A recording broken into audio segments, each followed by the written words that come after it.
സംസാരിക്കുന്നുണ്ട്. എവിടെയാ നമുക്ക് കാലിടറിയെന്നറിയാവോ? നമ്മൾ ഇത് കേൾക്കാൻ ഇരുന്നിട്ടില്ല. നമ്മളിത് കേൾക്കാൻ ഇരുന്ന് കൊടുത്തിട്ടില്ല. പറയണം, കർത്താവേ ദൈവത്തിന്റെ പദ്ധതി എന്താ ചോദിക്കണം. എക്സ്പീരിയൻസ് കൊണ്ട് ഇറങ്ങരുത്, അനുഭവം കൊണ്ട് ഇറങ്ങരുത്. കർത്താവേ എന്റെ മക്കളെ കുറിച്ച് എന്താ, ഏത് സ്കൂളിൽ വിടണം ചോദിച്ചിട്ടുണ്ടോ നിങ്ങള്?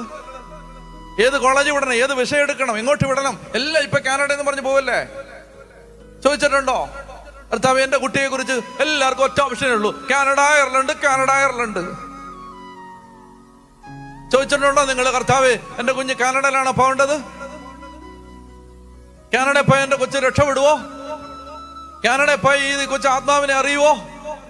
പരിശുദ്ധാത്മാവിന്റെ കയ്യിൽ നിന്ന് വഴുതി പോവോ? ചോദിച്ചിട്ടുണ്ടോ? അപ്പൊ നിങ്ങൾ പറയും ചോദിച്ചാ ഞങ്ങൾക്ക് മറുപടി കിട്ടുമെന്ന്. നന്നായിട്ടിരുന്ന് ചോദിക്കുക, കിട്ടുമില്ലെന്നറിയാം.